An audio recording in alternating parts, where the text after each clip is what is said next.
According to the Bible, the Battle of Michmash was fought between Israelites under Jonathan, son of King Saul, and a force of Philistines at Michmash, a town east of Bethel and south of Migron. Chapter 1: Strength of Combatant Armies. According to the Bible, Saul's army consisted entirely of infantry, about 3,000 soldiers and militia men. Saul kept a standing army of 3,000 soldiers after the Battle of Jabesh-Gilead. However, none of the soldiers carried swords or spears with them and had to rely on axes, sickles, mattocks, and plough points as weapons.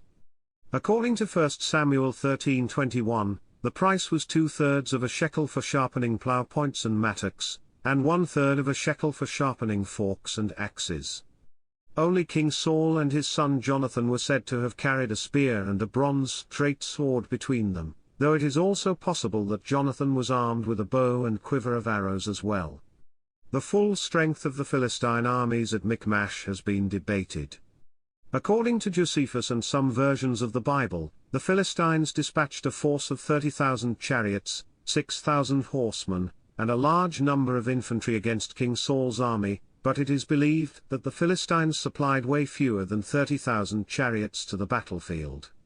The actual size and strength of the Philistine army is estimated at over 40,000 men, consisting of 6,000 horsemen, and about 3,000 special Hamashith units. Each Hamashith was composed of a chariot carrying 2 men, a charioteer and an archer with javelins, bows, and arrows, and 3 squads of infantry runners, 4 men each. The infantry runners, also wearing leather breastplates and armed with swords, spears, and round bronze shields, would have numbered more than 30,000 men in total strength. Add in the charioteers and archers mounted in the chariots and the 6,000 horsemen, the Philistines mustered a total of 48,000 soldiers against the Israelites. Chapter 2: Biblical Account of the Battle. As described in 1 Samuel 13, Saul, and Jonathan his son, and the people that were present with them, abode in Gibeah of Benjamin, but the Philistines encamped in Michmash. Jonathan is recalled to have found a secret path around the Philistines, allowing him to flank them and defeat them.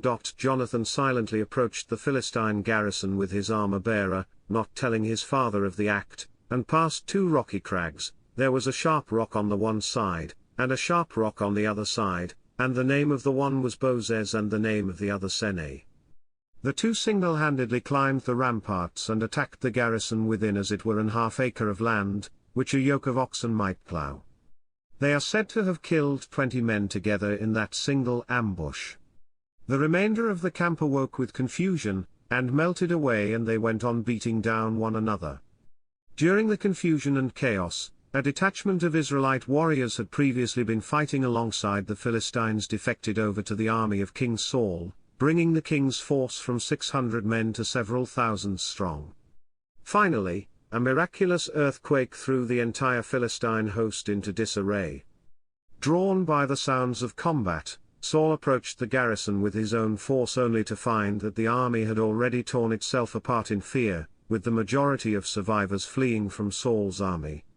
No account in the Bible tells us how many Philistines fell in the battle, though Josephus numbers the Philistine casualties to as many as 60,000.